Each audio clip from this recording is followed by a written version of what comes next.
기도하고 순종하면 됩니다. 할렐루야. 개인은 못하지만 우리는 할 수 있는 줄로 믿습니다. 개인이 어떻게 전도하고, 개인이 어떻게 전도한 사람을 양육해서 일꾼을 만들고, 개인이 어떻게 선교를 할 수 있겠습니까? 우리가 복잡한 일이 얼마나 많고, 또 우리가 양육을 해야 되고, 또 아이들 말이죠.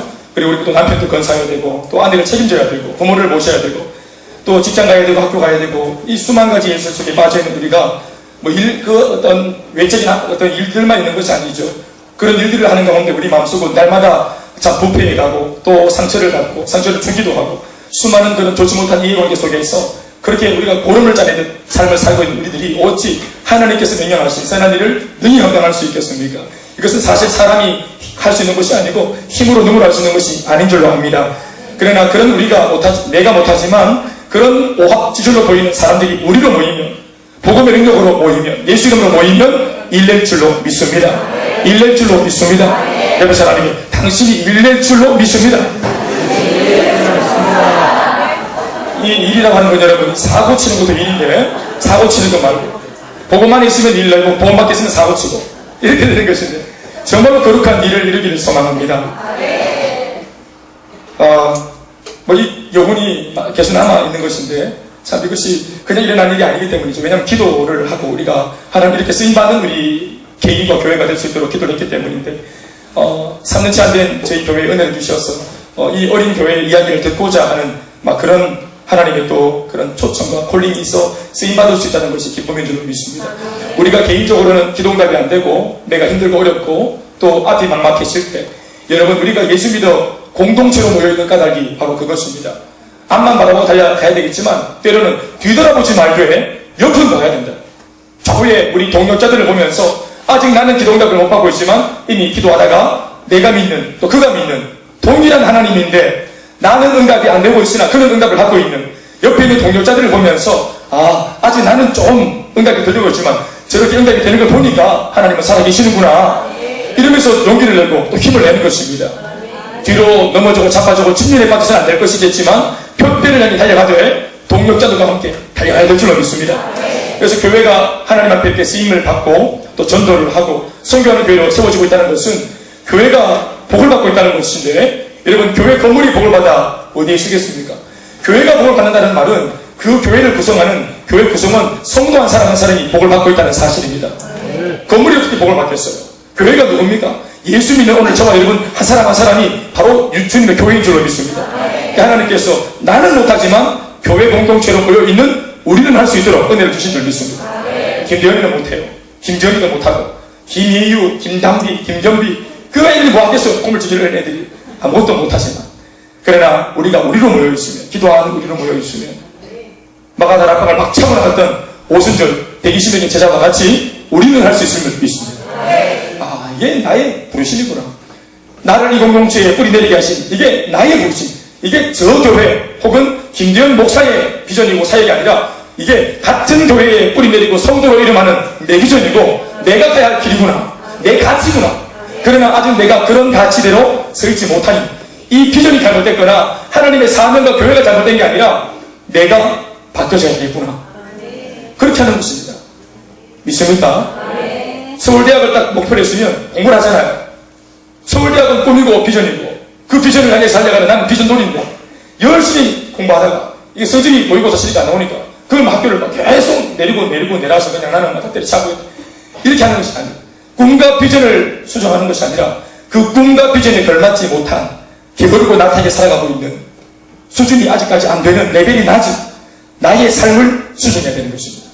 하나님께 기도하다 응답이 안 됩니까? 기도 제로 바꾸는 게 아니라 기도를 좀째 게을러 안 하는 내 삶의 태도와 자세를 바꿔야 하는 것입니다. 하나님을 원망하기 전에 나 자신을 원망해야 됩니다. 게으른 나 자신, 꿈꾸고 부정적인 일에는 손살같이 움직이는 내 안에 이런 연약한 나를 우리가 더 엄격하게 다루어야 하는 것입니다. 자신에게는 하나님씩 관대하고 하나님께 엄격해서 하나님 심심하면 원망하고, 그게 아니라 하나님이 무슨 주식으로 땅콩입니까? 성경 어디를 봐도 주님은 땅콩이 아닌데 전능하신 하나님 것인데 우리가 그런 아주 그냥 나약하고 아주 무능력한 하나님으로 우리가 고백을 하고 있는 것입니다. 아브라함의 하나님 내 하나님, 모세의 하나님이 내 하나님이고 성경에 기록되어져 있던 모든 승리한 백성들의 하나님이 내 하나님이십니다. 그러니 내가 아브라함처럼 바뀌어야 하고 내가 모세처럼 믿음이 더 강화되어야 됩니다. 언제나 여러분 나를 돌아봐야 합니다. 그럼 날마다 감사가 있는 것입니다. 오늘 우리 설교 말씀의 제목은 네 가지 비유라고 하는 말씀으로 같이 말씀 보겠습니다. 오늘 우리가 읽은 본문의 말씀은 공생의 기간 예수님께서 말씀하셨던 수많은 비유의 말씀 중에서 가장 중요한 비유라고 해도 과언이 아닐 정도로 중요한 내용을 담고 있는 말씀입니다. 오늘도 부디 성령께서 우리들의 마음을 활짝 열어주시기를 바랍니다. 이 모든 말씀들은 사람의 말이 아니라 하나님의 말씀으로 들을 수 있는 귀를 열어주시기를 주의 이름으로 축원합니다. 오늘 본문 말씀은 크게 세 가지로 구성되어 있습니다. 첫 번째는 예수님께서 수많은 무리들에게 비유로 말씀을 가르치신 내용이 그렇게 기록되어 있고, 두 번째는 예수님께서 당신의 그 12제자에게 그 비유를 해석해 주시는 내용이 적혀 있습니다. 첫 번째는 비유의 말씀을 전하는 내용, 두 번째는 그 말씀을 풀어 해석하는 내용, 한마디로 무리들에게는 비유를, 그리고 12제자들에게는 비유의 해석을 전하셨다 하는 것입니다. 그리고 세 번째로 비유와 해석 사이에 왜 예수님께서 굳이 다른 말씀이 아니라 좀 더 쉬운 말씀 아니라 이렇게 알아듣기 힘든 비유의 말씀으로 말씀을 전하고 있는가 하는 그 이유도 함께 세 번째로 곁들여져 있습니다. 그래서 비유, 해석, 그리고 비유로 말씀하시는 이유, 따라합시다. 비유, 해석, 이유. 이것이 오늘 우리들에게 주시는 하나님의 말씀인 줄로 믿습니다. 이 세 가지 말씀을 통해서 오늘 저와 여러분들이 주님의 음성을 들어야 할 줄로 믿습니다. 먼저는 예수님께서 가르치신 비유의 내용을 알아보기 전에 왜 예수님께서는 굳이 비유의 말씀으로 사람들에게 이 말씀을 전하고 있는가 하는 것을 우리가 알아봐야 합니다. 1절과 2절 말씀을 읽어보면 이렇게 적혀 있죠. 다 같이 시작. 예수께서 다시 바닷가에서 가르치시니 큰 무리가 모여들거늘 예수께서 바다에 떠 있는 배에 올라앉으시고 온 무리는 바닷가 육지에 있더라. 이에 예수께서 여러 가지를 비유로 가르치시니 그 가르치시는 중에 그들에게 이르시되 했습니다. 여러 가지를 비유로 가르치셨다 했습니다. 오늘 예수님께서는 자신을 향해 몰려든 수많은 인파, 수많은 군중들에게 오늘 비유의 말씀을 전하고 있습니다. 그것도 너무 많은 인파가 한꺼번에 몰려오는 바람에 너무 많은 인산인해로 예수님을 막 뭔가 에워싸고 밀어제끼니까 예수님이 바닷가에 있는 배를 타고 배를 육지로부터 띄워서 배 위에 앉아가지고 육지에 소박하게 모여있는 사람들에게 말씀을 전하고 있습니다. 제가 오늘 이렇게 강대산 위에서 이렇게 단상을 놓고 설교하는 것처럼 오늘 이 배 한 척이 오늘 예수님의 아주 멋진 강대상이 되고 있는 것입니다. 그 위에서 말씀을 전하고 있는 것입니다. 오늘 왜 이렇게 많은 군중들이 예수님께로 몰려들었을까요? 바다에 막 빠질 정도로 왜 많은 사람들이 해변으로 예수님 계신 곳으로 그렇게 미쳐 달려갔을까요? 그것은 예수님께서 이때까지 말씀을 쭉 앞에 살펴봤겠지만 수많은 기적들, 병이 낫고 사람이 다시 회복되어지고 가정이 회복되어지고 귀신이 떠나가는 놀라운 역사들, 평생 이게 불구고 장인 줄 알았는데 예수만 남아 인생이 바뀌고 인생이 역전하고 이런 놀라운 역사, 기적들을 그분이 일으키고 계시기 때문이고, 그런 놀라운 일을 행하고 계시는 분이라면 무엇인가 인생에 도움이 되는 말씀을 전해주실 것이라, 놀라운 어떤 처세술을 말씀해 주실 것이라 사람들이 그렇게 생각을 했기 때문에 그렇습니다. 그런데 그런 기대를 하고 달려갔더니 정작 그 주님으로부터 들려오는 인생의 처세술, 그 말씀의 내용이 뭐냐? 바로 비유의 말씀이었습니다. 비유의 말씀을 예수님이 했다라는 말이 뭘까요? 못 알아들었다 이 말입니다. 무슨 뜻인지 아무도 못 알아듣는 것입니다.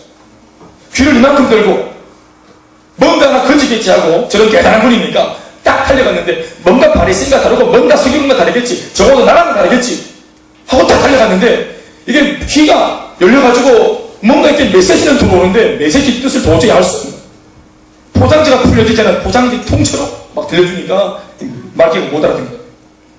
비유라고 하는 단어는 헬라어로 무스테리온이라 합니다. 이 무스테리온이라는 단어에서 영어 단어 미스테리가 나왔습니다. 따라합시다. 무스테리온. 무스테리온. 미스테리. 이 무스테리온, 미스테리가 뭡니까? 알 수 없는 수수께끼 이런 뜻이겠죠. 아무리 열심히 들어도 무슨 뜻인지 전혀 알 수 없는 수수께끼. 분명히 눈에는 보이는데 뭔지 모르겠고 손에 잡히는데 이게 어디에 쓰는 물건인지 알 수가 없는 이 수수께끼, 미스테리. 아예 처음부터 전부 다 숨겨진 것이 아닙니다. 미스테리, 보이는데, 눈에는 드러났는데 뭔지 모르겠다. 우리 중학생들, 우리 고등학생들 미스테리 아닙니까? 애들도 아니고, 괴물, 물음도 아니고, 미스테리, 어디서 못 껴놓은 걸 보면. 우리 애들, 어린 애들 보면 슬프지 않습니까? 미스테리, 미스테리. 우리 어른들이 갓 시집장가 간 그 젊은 부부들 보면 겉으로는 축복하지만 미스테리. 저게 무슨 짓을 저럴지 모르겠냐. 미스테리. 아예 처음부터 전부 다 아예 막 안 드러내려고 딱 주인이 숨긴 게 아니고 딱 드러내놨는데 뭔지 모르겠다. 겉으로 드러나 있고 보이고 들리는데 이게 도대체 뭔지 알 수 없다. 무스테리온. 예수님께서 이런 무스테리온으로 말씀을 전하시니 분명 그 자리에 있었던 수많은 군중들은 아무도 그 말씀의 뜻을 이해하지 못했을 것이 분명합니다. 난 의심하지 않습니다. 분명히 못 알아들었을 거예요. 말씀을 제법 몇 번 읽었다고 말하는 우리도 그냥 말씀을 읽으면 무슨 뜻인지 잘 모르잖아요. 그래서 그것을 누군가가 해석을 해서 들려줘야 겨우 좀 이렇게 고개를 끄덕이든지 아니면 해석을 해줘도 못 알아들으니까 자꾸고 설교시간. 뭐 우리랑 그들이 다를 바가 뭐 있겠습니까? 그들은 아예 기초도 없어, 교리도 없어요. 예수님을 믿지도 않는 상태에 그냥 겉으로 드러나는 기적만 보고 쫓아왔으니까 비유를 딱 들었을 때 이게 무슨 말인지 전혀 모르는 것입니다. 열심히 들었나 안 열심히 들었나 이런 게 중요한 게 열심히 문제가 아니고 안 들립니다. 그러나 오늘 본문을 다 뒤져보세요. 우리 읽었지만 그 군중들 가운데서는 어느 누구도 예수님의 설교가 끝나고 난 뒤에 예수님 질문했습니다. 도대체 못 알아듣겠어요. 다시 한번 말씀해 주시겠습니까? 이렇게 하면서 이 비유의 말씀이 뭘 뜻하는 것인지 궁금해하고 알려고 드는 사람이 아무도 없었습니다. 그리고 흔적도 없죠. 앞부분을 읽어보면 단 한 사람도 없었습니다. 심지어는 혼자서라도 궁금해하거나 머리를 갸우뚱거리는 사람도 하나 없었습니다. 그런데도 태연하게 그 어려운 비유의 말씀을 아무렇지도 않게 듣고 나서는 전부 다 알았다는 양, 다 소화했다는 양, 그냥 뭐 아무런 표정이 변함없이 집으로 우 다 돌아갔던 것입니다. 그 말씀을 듣기 위해서 그렇게 열심을 내어 쫓아오고 먼저 자리를 차지하려고 막 그냥 앞다투어 자리를 차지해 달려왔는데 결국 그 말씀 중 단 하나의 메시지도 이해하지 못한 채 그냥 왔던 길로 다 돌아갔습니다. 바로 이때 모르는 티를 내는 사람은 바보 되는 겁니다. 먼저 질문하는 사람 루저가 되는 겁니다. 다른 사람들은 다 알아들었을 건데 자신만 못 알아들었다는 것이 드러나면 괜히 자존심 상하고 또 체면이 구겨질 테니까 그냥 다 알아들은 것처럼 소화 잘한 것처럼 고개를 끄덕이면서 집으로 돌아가지 않았겠습니까? 이러면서 저는 개인적으로 관공서나 은행에 벌레 보러 가면 귀가 다칩니다. 무슨 말인지 도저히 알아들었어요. 한국 사람 말인데 듣고 있으면 뭔 말하는지 제가 도저히 나한테 뭘 원하는지 나한테 뭘 물어보는지 진짜 내가 뭐 하고 하는지도 잘 모르겠어요. 얼마 전에 우리 뭐 교회 또 그 대출 뭐 상담이 있어가지고 그 병원에 우리 임기훈 국장이 가보고 모산 가라 그래가지고 그 제가 두려워 떨면서 가는데 도저히 밖에 안 떼져가지고 신경환 국장을 불러가지고 제가 같이 가달라고. 그래서 저는 앉아있고 그래서 나중에 가서 찍고 앉아있고 경환 국장이 막 뭘 얘기를 하는데 분명히 듣고 있는데 하나도 모르겠다. 그래서 내가 그냥 거기만 끄덕이면서 이렇게 외계어를 얘기해요. 그리고 제가 그런 거에 좀 문의하는 것처럼 하나님 말씀에 문의하는 사람들의 귀가 열려있지만 말씀을 들어도 못 알아듣는 그런 모습 아니겠습니까? 이 장면 안에 조금 더 상상력을 발휘해보면 이런 사람도 있지 않았겠습니까? 틀림없이 한마디도 못 알아들었을 것이 분명한데도 괜히 옆 사람들에게 한마디씩 거들기를 오늘 설교 끝내주자. 역시 예수님 가르침이랑 뭐가 다르네. 화끈하네. 확 오네. 뭐 이러면서 끝내주 알았다. 오늘 너무너무 좋지 않느냐. 임금님은 벌거벗었다. 이 얘기 아시죠? 사실은 다 벌거벗었는데 허영에 들떠가지고 그 사실을 보지 못한. 그래서 애가 순수한 애가 지나가다가 임금님 벌거벗었다 이러니까 그때 막 눈이 돌아오는 것처럼 못 알아듣는데도 아는 것처럼 끄덕끄덕 하는데 한 사람이 목사님 모르겠어요. 있으면 이거 아무도 모르겠어요. 그러니까 정신 돌아오는 것처럼 막 끄덕끄덕 하고 있지만 그러나 여기서 우리가 할 것은 때론 그 예수님의 말씀을 제대로 못 알아들을 수도 있다 하는 것입니다. 그러나 그럴 때는 그냥 넘어가지 말고 그 하나님의 말씀의 뜻을 다시 물어봐야 합니다. 오늘 저희가 그 훈련을 벤치마킹 했던 부산의 부산교회 김성원 목사님이 1994년도에 5월달 교회를 개척하고 그 초신자들을 모아놓고 그 한 30명 모여있을 때부터 그렇게 외쳤다는 거예요. 뭘 외쳤냐면 30명 모아놓고 우리가 지금 개척교회를 못하게 사 이게 아니다. 우리의 교회의 비전은 2,000명만 세계 비전이다. 2,000명의 선교사를 파송하고 2만 명의 셀들을 나는 키울 거니까 30명 찾고 우리가 부산을 장악하고 막 세계를 장악할 거다. 미션맨이 아니니까 성도들이 못 알아듣다. 그 나중에 식당에서 이렇게 들으니까 자기들끼리 하는 말이 목사님 뭐라 하더노? 2천만 원 빚이 있다고 하는 거예요. 2천이만 세계를 이러니까 2천만 원 빚이 있다고 들으는 거예요. 귀가 안 들립니다. 모를 때 여러분 어떻게 해야 되죠? 물어봐야 되는 것입니다. 알려고 해야 하는 것입니다. 들으려고 해야 하는 것입니다. 하나님의 말씀은 더 그렇게 해야 되지 않겠습니까? 왜냐하면 그 말씀이 내 삶을 바꾸고 그 말씀이 나의 운명을 바꾸는 생명의 말씀이기 때문이죠. 그러기 위해서는 알고자 하는 사람이 마음을 더 적극적으로 열어야 하고 그리고 더 배우기 위해서 시간을 많이 투자해야 될 줄로 믿습니다. 한 번 들어서 모르면 두 번, 두 번 모르면 세 번. 그래서 못 알아듣는다면 알아들을 때까지 하나님께 묻고 기도하고 두들겨 할 줄로 믿습니다. 사랑하는 여러분, 바로 이런 효과를 일으키기 위해서 사실은 예수님께서 사람들에게 말씀을 전할 때 비유의 말씀으로, 못 알아듣는 말씀으로 전하신 것입니다. 무스테리오는 사실 수수께끼입니다. 그러나 그 예수님의 무스테리오, 비유의 말씀은 알고자 하고 알기 위해서 더 듣고자 하고 또 배우고자 열정을 내면 반드시 풀리는 수수께끼입니다. 영혼토록 감추어진 봉인된 수수께끼가 아니라 알려고 드는 사모하는 사람에게는 전부 다 열리는 오픈되는 수수께끼입니다. 그러니까 이 수수께끼를 여는 열쇠가 뭐냐면 사모하는 마음, 주님을 향하여서 기대하는 마음인 줄로 믿습니다. 주님께서 이 땅에 세워놓으신 교회를 보십시오. 이 교회가 뭐며 무엇을 하는 곳인가? 분명 사람들의 눈에 훤히 드러나 있는 교회 건물입니다. 그러나 세상 사람들의 눈에는 이 교회가 무엇을 하는 곳인지 절대로 알 수가 없는 아주 미스테리입니다. 교회는 미스테리. 여러분들 교회 옛날 나오기 전 옛날 생각해 보세요. 밤이 되면은 대구 지역 전체 어느 한 높은 옥상에서 보면은 얼마나 많은 십자가 네온 사인이 있습니까? 이 십자가 네온 사인 얼마나 많이 있습니까? 버글버글합니다. 대구에만 여러분 1,400개 교회가 있고 전국에 5만 개의 교회가 있으니까 십자가가 얼마나 많은지 몰라요. 그 중에 이제 하나씩 십자가 중에 꼬그라진 그 십자가 그거 이제 우리 웅크리고 있는 십자가 이게 이제 절표시 있잖아요. 그걸 쭉쭉 피면 십자가 되는 것이죠. 뭐 하여튼 절도 오그리고 있고 막 십자가도 펴고 있고 십자가가 얼마나 많습니까? 그런데 세상 사람들 눈에는 이 십자가가 이 교회가 뭐 하는 곳인지 미스테리인 것입니다. 우리 안 그랬습니까? 저도 그랬습니다. 제가 20살 때 예수 믿었으니까. 그러니 교회는 세상 사람들에게는 미스테리오. 그러나 교회에 발을 디디고 들어와서 예배를 딱 드려보면 알게 됩니다. 성도들의 모임에 나와서 그들과 함께 섞여서 교제를 해보면 함께 말씀을 나누고 은혜를 나누다 보면 더 많은 비밀을 알게 됩니다. 모르지 않습니다. 알려고 하면 알게 되는 것입니다. 그러다가 은혜도 받고 설명도 체험하게 되는 줄로 믿습니다. 무엇보다 교회가 붙들고 있는 그 예수 그리스도를 전인격적으로 믿게 될 때 우리는 교회의 모든 비밀을 알게 됩니다. 이 무스테리온은 풀리는 비밀입니다. 성경도 사실은 무스테리온입니다. 이 액면가의 성경 보십시오. 이것은 사실 차려진 밥상이라기보다는 식재료입니다. 식재료. 아직까지 요리하지 않은 식재료. 요리해야지 되는, 그래서 상품 가치가 되는 식재료. 우리가 그래서 이걸 그냥 그대로 읽어보면 무슨 뜻인지 안 모르는 것입니다.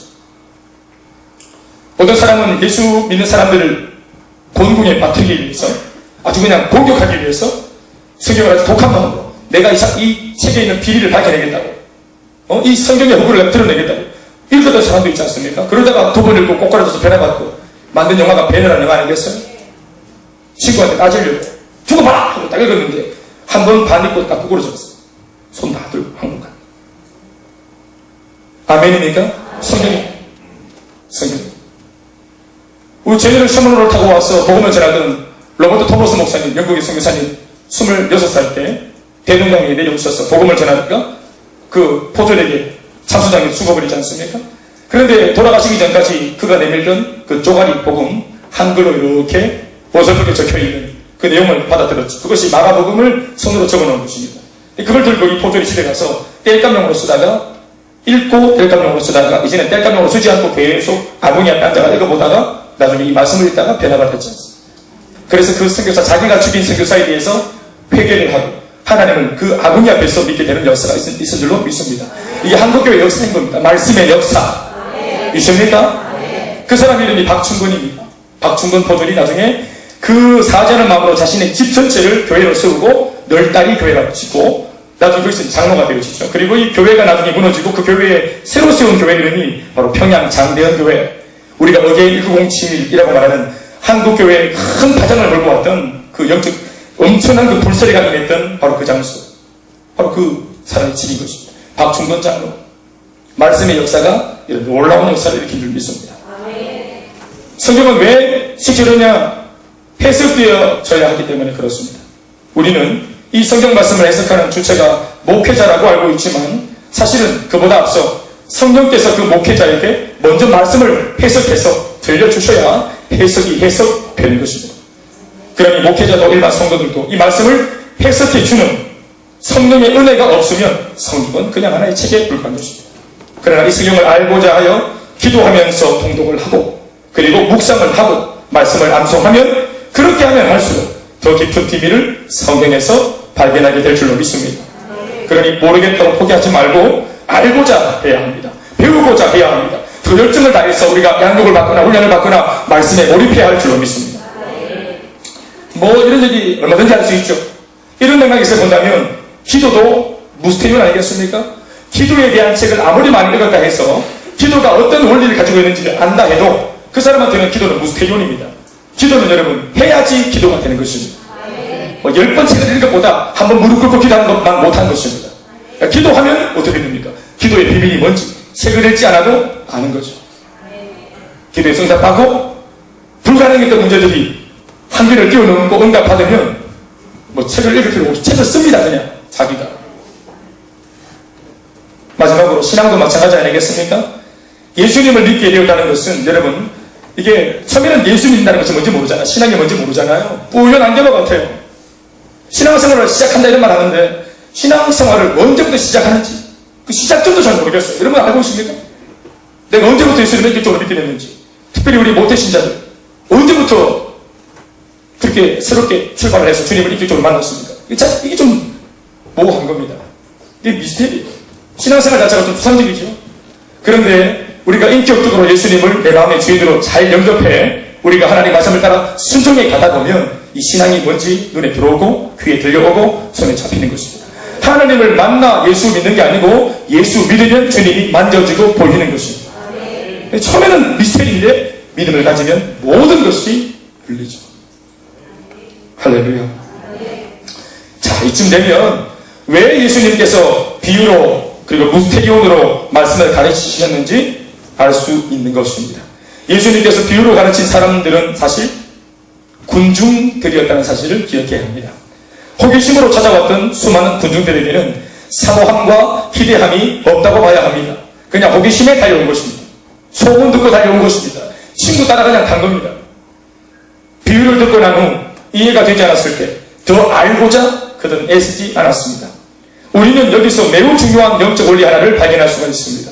그것은 말씀을 전하는 사람만 열정적으로 전하는 것이 아니라 말씀을 듣는 사람도 수동적으로 듣는 게 아니고 들으니까 우리는 굉장히 피동적으로 또 굉장히 좀 이렇게 좀 뭔가 막 수동적으로 듣는다고 생각하는데 그렇지 않고 매우 능동적이고 또 적극적인 태도로 말씀을 들어야 한다는 것입니다. 안 들리면 들으려고 해야 됩니다.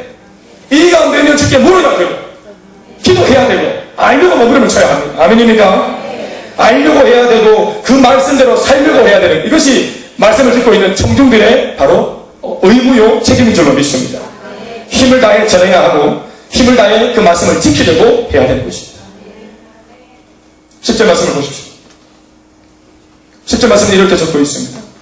예수께서 홀로 계실 때에 함께한 사람들이 12제자와 더불어 그 비유들에 대하여 물으니 동일한 다른 성경을 읽어보면 무리들 중에 대부분은 다 집에 돌아가 버리고 없고 그리고 일당의 무리들이 그래도 예수님의 12제자와 함께 남아서 이제 어떤 반응을 보입니다. 그런데 그들의 반응이 뭐냐면 한 가지 질문한다는 것입니다. 그게 뭐죠? 주님, 아까 말씀하신 그 비유에 대해서 우리가 더 알기 원합니다. 사실은 못 알아들었습니다. 주님 잘 모르겠습니다. 그러나 뭔가 분명히 이게 놀라운 말씀이라는 느낌은 있는데 주여 내 귀를 열어주시고 들을 말씀을 내게 전해달라고 그렇게 얘기하는 것입니다. 그 요한복음 보면은 이 장면에서 예수님께서 많은 사람들이 이 위대한 말씀을 듣고도 돌아서니까 제자들한테 묻죠. 너희들도 가려느냐? 그때 제자들이 한 말이 뭡니까? 베드로가 한 말이 뭡니까? 주여, 영생의 말씀이 여기에 계시네. 내가 너희로 가오리까? 그렇게 말하는 것입니다. 할렐루야. 그리고 영생의 말씀을 딱 알려고 애를 쓰고 사모하니까 말씀이 풀려지는 것입니다. 기도 포기하지 마시고, 주여, 하나님의 축복과 해답과 응답이 여기에 있어오면 내가 너희로 가오리까? 하고 더 구하고 찾고 두드리면 하나님 은혜가 거기에 열려줄 줄 믿습니다. 반드시 그 기도에 하나님 응답하실 줄로 믿습니다. 10절 말씀으로 그것을 말해주고 있죠. 똑같은 말씀을 듣고 다른 반응을 보이는 사람이 있는 것입니다. 여기도 마찬가지입니다. 똑같은 말씀을 듣고 똑같은 예배를 드리는데 그 결과가 전혀 달라지는 사람들이 나타나는 것입니다. 사모하는 마음은, 소망하기는 모두가 우리가 같은 열매 맺기를 바랍니다. 그래서 예수님께서 오늘 11절과 12절 말씀에 걸쳐서 예수님께서 왜 이런 비유의 말씀으로 전했는지 당신의 본심을 드러내십니다. 11절과 12절을 다 같이 읽어보죠. 시작.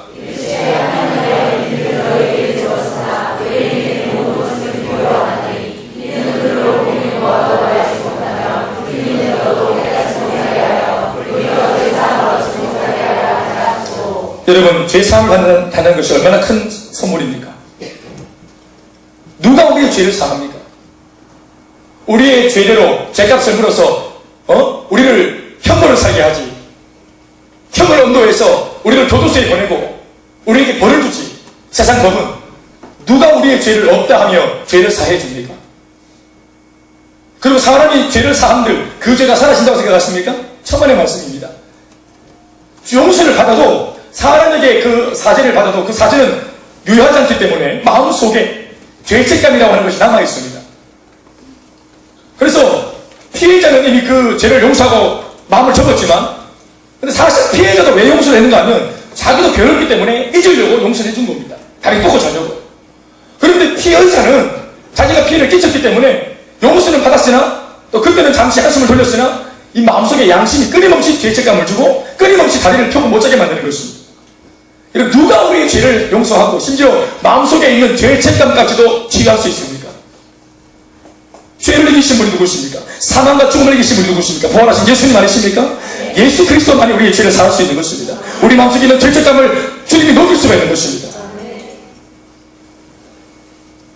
그런데 그 엄청난 죄사함의 축복을 받아야 하는 이 말씀을 통해 그런 은혜가 있는데 말씀을 제대로 파악만 하고 우리가 이걸 딱 붙잡으면 그 속에 놀라운 회복의 역사가 있는데 이걸 여러분 가치를 모르는 사람들이 와서 이걸 도매급으로 가져가서 되겠습니까?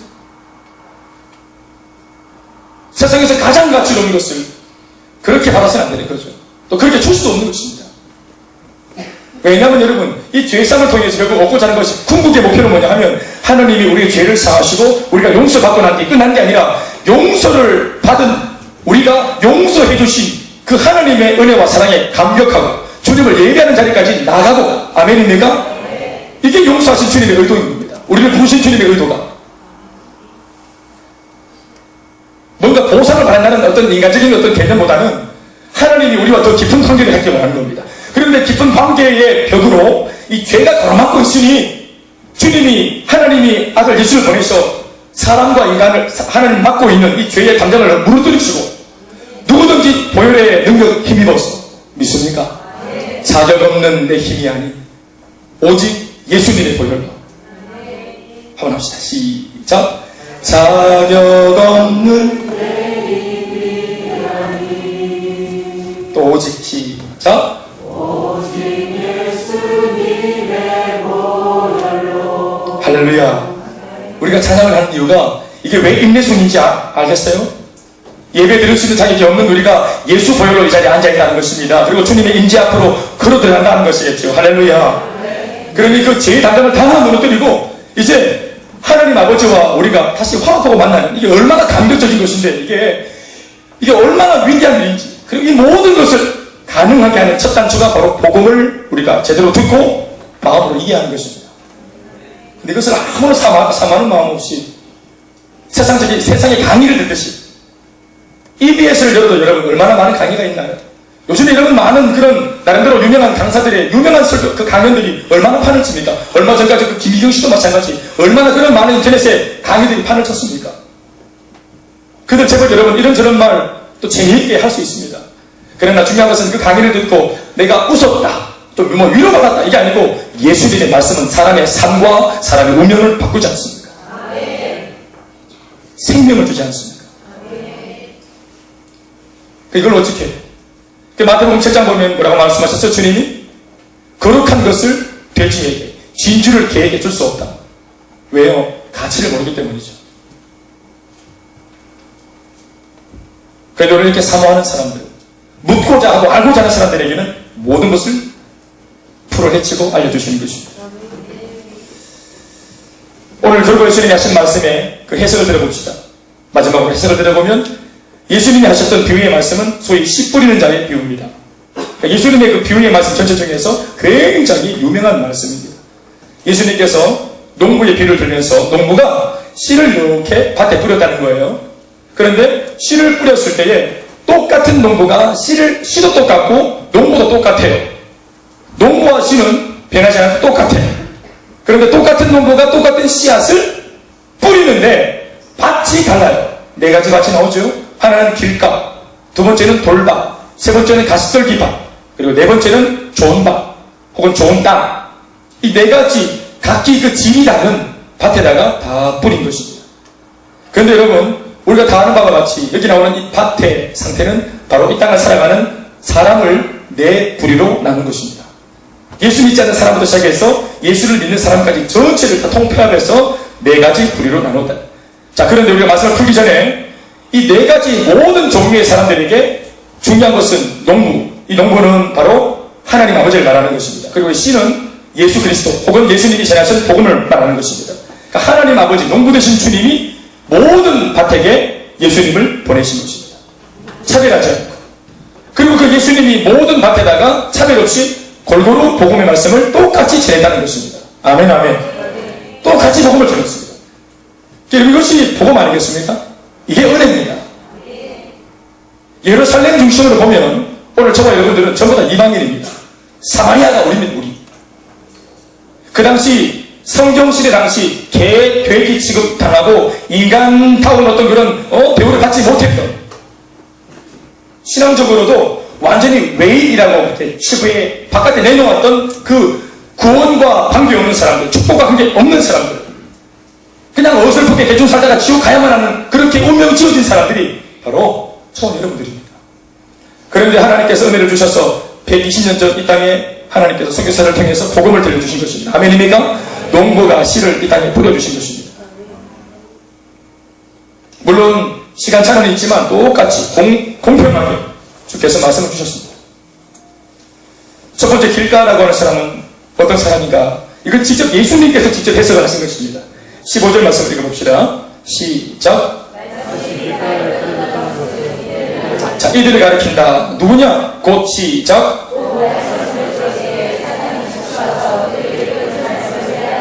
분명히 복음을 들었습니다. 분명히 그 자리에도 예수님이 오셨습니다. 기회가 왔습니다. 그런데 사탄이 말씀을 듣고 있는 그 와중에 옆에서 그 씨앗을 다 쪼아 먹어 가버렸습니다. 그 말씀 뿌려진 말씀을 다 걷어가 버렸습니다.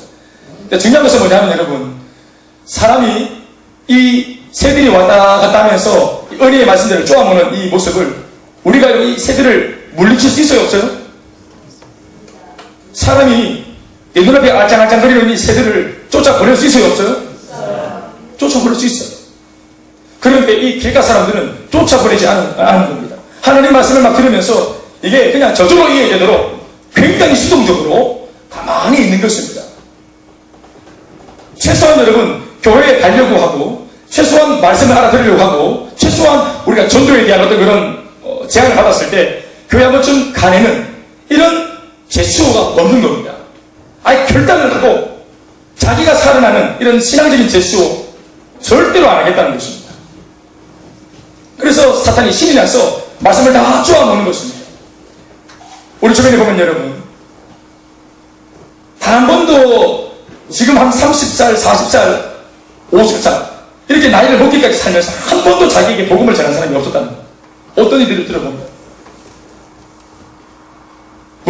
안전한 사람들도 문제겠지만, 그러나 자세히 살펴보면 분명히 예수 믿는 사람들이 내 근처에 있었을 것입니다. 제가 P교회에 부목사로 갔더니 거기 고등학교 3학년 때 제 짝 앞에 앉았던 그 동창 친구가 거기에 집사로 딱 있더라고요. 그 제가 부목사로 갔는데 이 사역이 잘 될까 굉장히 제가 고민했습니다. 왜냐하면 이 친구가 저랑 같은 반이었을 때 그 고등학교 3학년 때 제가 고3 8월 달에 제가 하나님을 만났단 말이에요. 그럼 고등학교 그 1학기 시절은 제가 창담을 참 책임지지 못하고 또 이렇게 또 뭔가 자신이 없는 부분이 있는 것입니다. 예수를 모를 때니까 내가 무슨 소리를 하고 무슨 짓을 했는지 기억이 없는 겁니다. 그러니까 뭔가 찝찝하긴 하고 뭔가 그렇게 제가 썩 모범생은 아니었기 때문에 뭔가 깨름직한데 나중에 이제 돌아 사실은 교회에서 피해 다녔어요. 제가 인사도 이렇게 진짜 피해 다니고 나는 그 친구에 대한 기억이 그렇게 없고 조용한 친구로 기억하는데 뭐가 캥기는지 피해 다녀요. 그럼 나는 오죽하겠나?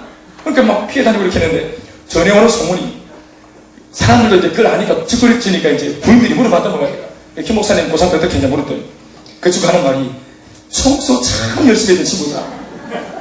착하고 사실은 불청소인데 이 친구는 청소 열심히 한 아주 좋은 얌전한 친구로 기억하고 주님이 하시는 것입니다. 그런 것이죠. 제 주변에도 사실은 그 고3 때 그 친구가 있었는데 이 친구가 고3 때 저한테 복음을 전한 적이 없어요. 예수 믿는지도 몰랐어 나는. 차라리 그냥 학교에서 좀 말씀 드리고 또 그걸로 스스로 낙인을 지킬지라도 어떻게 예수를 이렇게 믿고 있는데 이 친구한테 복음하고 안 전하고 그래. 내 짝 앞에 앉아가지고 있으면서 고기만 섞으면 되겠다. 한편으로는 좀 야속하기도 하고 뭐 그러더라고요. 길가의 사람 여러분, 이 길가는 여러분 밭이 아니에요. 이걸 주목하셔야 됩니다. 길가의 사람은 여러분 불신자들입니다. 불신자는 밭이 아닙니다. 그냥 행길입니다. 그런데 예수님이 행길에도 밭이 아닌데도 씨앗을 뿌렸습니다. 혹시나 이 말씀 알아듣고 혹시나 싹을 틔울까 싶어서 길에도 밭인 것처럼 간주하고 주님이 말씀을 던지신 것입니다. 여러분들이 보십시오. 우리 모두 다 대부분의 사람들은 지금은 어느 정도 밭이 되어 있지만 우리 다 길가 출신입니다. 저도 1990년도까지 길가 출신이었습니다. 벼누리, 동천, 복음과 거리가 먼 우리 전부 다 길가 출신 아니겠습니까? 그런데 누군가가 우리에게 와서 이 길, 이 척박한 자갈길을 기경하고 개간해서 우리를 밭으로 만들어준 거 아니겠습니까? 그 당시 우리도 좋은 말씀 많이 들었지만 전부 다 이 기억이 휘발성이라 다 날아가 없었습니다. 말씀대로 옳고 그른 대로 살지 못했습니다. 그래서 우리가 죄가 죄인지 모르고 엉터리로 살았지 않습니까? 이 사람들 자연인이고요. 내추럴해. 불신자입니다. 여러분 이 불신자에게도 주님이 씨앗을 뿌렸다는 사실은 뭔가요? 뭔가를 기대했다는 거죠. 여러분 우리가 불신자들을 무시할 것이 아니라 이제는 예수님께서 씨를 뿌렸다는 당신의 그 본심, 당신의 의지 이걸 우리가 파악했으니 비록 사탄이 말씀들을 쫓아서 가져가긴 했지만 옆에서 누군가가 도와준다면 이 길가도 충분히 저는 밭이 될 수 있다고 믿는 것입니다. 그것을 누가 해야 되는 것입니까? 먼저 밭이 된 사람들이 해야 되는 줄 믿습니다. 우리가 옳다고 생각을 해야지요. 그래서 길가에 왜 씨를 뿌립니까 하고 하나님을 원망하지도 말할 것이며 그리고 저렇게 귀한 말씀을 듣고도 못 알아먹는다고 손가락질 할 것도 말 것이야. 우리가 도와줘야 하는 거 아니겠어요? 심지어 우리도 그 길가에다가 말씀의 씨앗을 뿌려야 하는 것입니다. 아멘 합시다. 두 번째 돌밭입니다. 돌밭 16절과 17절 말씀인데요. 다 같이 읽어봅시다. 시작. 또 이와 같이 돌밭에 뿌려졌다는 것은 이들을 가리킴이니 누굽니까?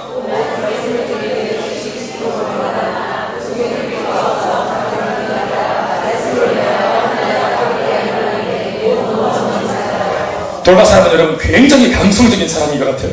말씀을 딱 듣자마자 감정이 바로 뜨겁게 반응하는 거예요. 그 열린문을 보면 막 일가부터 난리가 납니다. 전도하고 본인이 막 열정을 내면 어떻게 한 번에 막 7가 다 합시다 섞고 근데 다음 주까지 힘이 다 해볼까요? 이렇게 섞고 은혜를 얼마나 잘 받는지 몰라. 스펀지라 완전 내 입에서 말이 다 나가기도 전에 막 탁 잡아 죽 땡기는 거예요. 너무너무 못 만났기 때문에 세상에 이런 말씀이 어딨나고. 내가 이 땅 살면서 이런 소망 어린 말씀을 처음 들어본단 말이야. 입에서 그냥 부르르 그냥 창에다까지 다 꺼내버린다. 아멘. 그리고 어떻게 말씀하고 있죠? 말씀을 들을 때 즉시 기쁨으로 가는 거예요. 우와, 기쁘다는 거예요. 교회 침 왔으면 우와, 너무 교회가 좋다. 우와. 제일 먼저 반응하는 게 감정으로. 우와. 모두가 다 날개 없는 처소라 보이고, 공중에 붕 떠서 다니는 것처럼 보이고, 교회 사람은 뭔가 달라. 한 주가 딱 지나니까 조금 찝찝하고, 또 한 주가 더 지나니까 요것 봐라 싶고, 그리고 이제 실망하기 딱 좋은 타이밍으로 걸어가다가 신앙생활 하러 모인 이 교회에서 그런 부수적인 것들에 마음이 상해서 자빠지는 사람들이 바로 이런 사람들인 것입니다. 너무 미안한 말이죠. 그리고 이런 부류의 사람들이 굉장히 교회 안에 많다는 사실을 우리가 기억해야 합니다. 그리고 이 말씀을 듣고 있는 여러분들 가운데서도 그 사람 나다 할 수 있을 것입니다. 돌밭대 사람입니다. 왜 여러분 이런 데 넘어졌다 합니까? 왜 기쁨으로만 반응했습니까? 여러분 기뻐하는 이 감정의 반응이 잘못됐다는 것이 아닙니다. 기쁨과 동시에 그때 바로 우리가 해야 될 작업이 뭐냐 하면 바로 뿌리가 싹 나와가지고 땅바닥에 뿌리가 팍 박혀야 되는 겁니다. 근데 이게 감정으로만 반응하다 보니까 눈에 보기 좋은데 뭐가 아직까지 변화되지 않았냐 하면 돌이 있는 겁니다. 돌이 뭐죠? 이 돌이 뭡니까? 뿌리를 못 내리게 방해하는, 그러니까 돌멩이들 사이에 이 씨앗이 떨어져가지고 싹 술을 튀운다 했는데 뿌리가 땅속에 못 들어갔대. 달랑 들려가지고. 뭐 때문에? 돌 때문에. 뭐죠 이것이? 바로 내 자아라고 하는 돌입니다.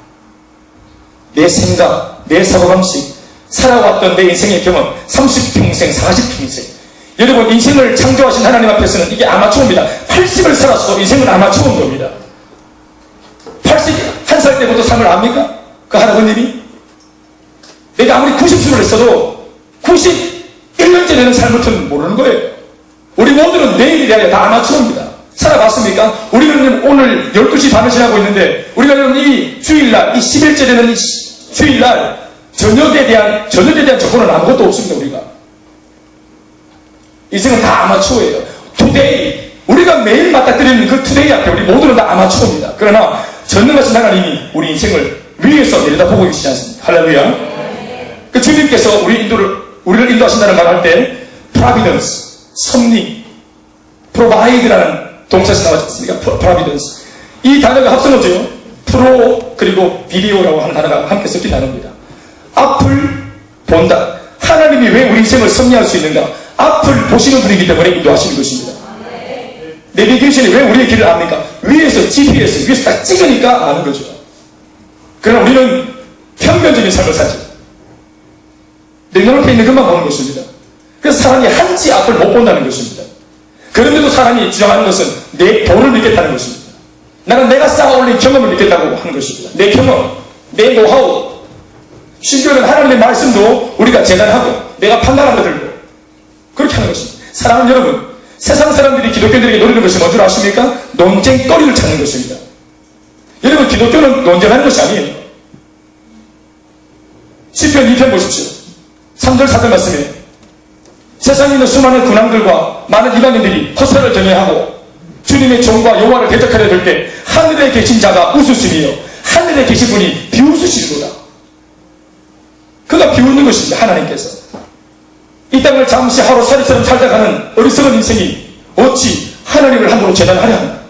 하나님이 입김으로 풀어내면 아무것도 아닌 연약한 인생일 뿐인데 하나님의 은혜로 이만큼 살아온 우리가 감사하기는커녕 재단하고 판단하려 든다.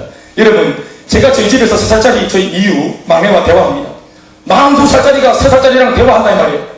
그럴 때 이유가 교만해가지고 드림이한테 찾아가서 야, 나는 우리 아빠 42살하고 대화한다. 메롱 이렇게. 니네 3살짜리지? 이렇게 교만방자하게 막 힘주고 그리고 초등학교 언니들하고는 대화 안 하는 겁니다. 말 안 쓰겠다는 거예요. 여러분, 3살짜리가 42살 아빠랑 대화를 한 겁니까? 아버지가 대화를 해준 겁니다. 아버지가 대화해준 거예요.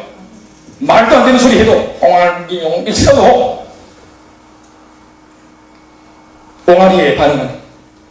이게 이제 조금 깊어지니까 이게 딱 머리가 열려가지고 야, 이거 하나님 내가 함부로 잡을 수 있겠다. 잡았다 놨다 그렇게 하는 것입니다. 예배를 갔다 안 갔다, 들었다 안 나왔다, 간단히 서늘해지도록. 사랑하는 여러분, 그렇게 하니까 뿌리를 못 내리는 것입니다.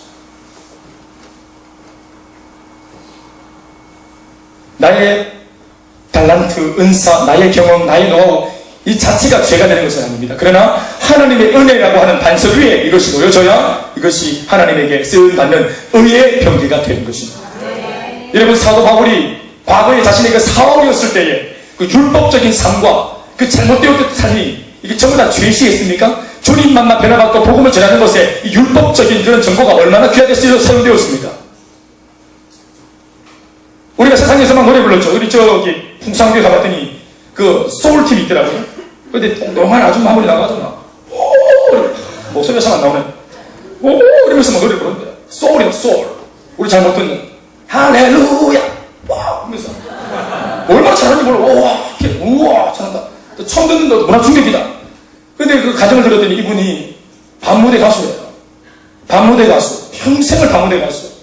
찍고 돌리고 막 반짝반짝 그랬는데 저는 못 가봤어요. 여기 보시면 반짝반짝 그런 데 있잖아요. 뭐 돌고 이렇게 하는 데 있잖아요. 밤에 반짝이고. 그런 데 있는 그 가수죠. 평생 자기 지구 가수인데 이분이 열린 모임으로 변화를 받고 예수 믿고 교회에 와서 통해 작업하고 인생을 다 정리하고 다 돌아서고 난 뒤에 이때까지 모든 삶을 다 던지고 자기가 가지고 있는 이 재능이 아니라 하나님이 주신 달란트라는 것을 뒤늦게 발견하고, 아멘입니까? 이게 끼가 아니고 하나님께 드리려고 하신 하나님의 선물이구나. 그래서 마땅히 선물 주신 주님께 모든 것을 올려드리는, 그래서 헌신하고 자기 재능으로 교회 일꾼들을 딱 발굴해서 함께 연습해서 때마다 시마다 하나님께 올려드리는 그런 멋진 싱어가 되죠. 아멘입니까? 바로 이런 것입니다. 우리가 옛날 예수 믿기 전에도 잘하던 그런 노하우들 있죠. 이것이 반석 위에, 신앙 위에, 하나님의 말씀 위에 세워야 될 줄 믿습니다. 그러나 돌만 있으면 문제가 되는 것입니다. 오히려 말씀을 거부하고 이 돌들이 말씀을 부딪히게 하는 것입니다. 뭐라고 말하고 있습니까? 뿌리가 없어 잠깐 견디다가 자빠진다. 견딘다. 여러분, 신앙생활을 견디는 사람이 있다는 거예요. 하나님을 견디는 사람이 있단 말이에요. 예배를 견디는 사람이 있습니다. 와, 누가 기다리고 있구나. 예배를 견디고. 그리고 예배 마치고 나가면서 은혜 받는 사람이 있다. 와, 해방됐다라고 이렇게 하면서. 하나님 견디고.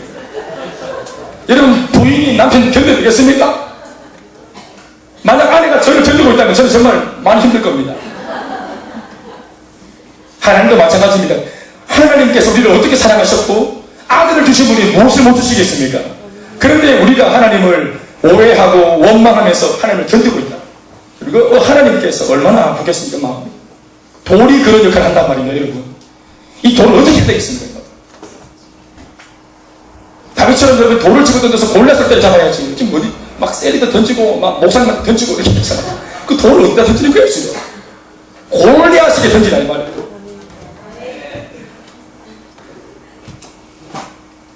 시향을 견뎌서는 안 됩니다. 누리셔야죠.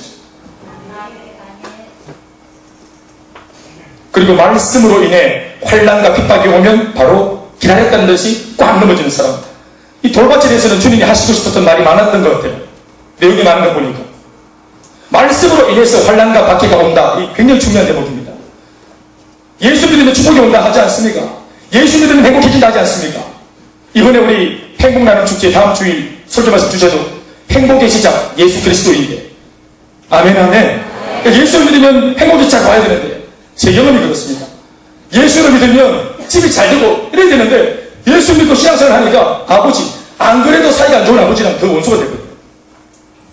옛날에는 한 잔씩 먹고 그냥 막 집안일로 막 그냥 주정을 하던 아버지가, 교회 한 번도 간 일이 없는 아버지가 하나님이 우리 아버지한테 뭘 섭섭하겠다고, 아버지가 뭘 아신다고 하나님을 저주하고 예수님을 저주하고, 또 항상 하는 말 있잖아요. 교회를 불지른다는 이런 말. 뭐 교회가 아버지한테 어떻게 또 교회를 불지르겠다는 거예요. 주소도 모르시면서 자꾸 불지르려고 그러고, 집에 보일러 뗄 돈도 없는데 집이나 불지르지. 그러면 험한 말을 하고, 이게 이제 우리 속된 말로 야망을 막 도는 거지. 말씀을 붙잡았습니다. 은혜 받았습니다. 주님 붙잡았는데 환난과 박해가 계속 오는 거예요.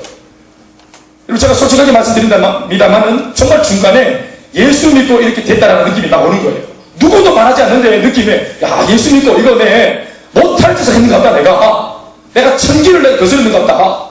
막 이러면서 이걸 포기해야 되겠다는 마음이 들 정도로.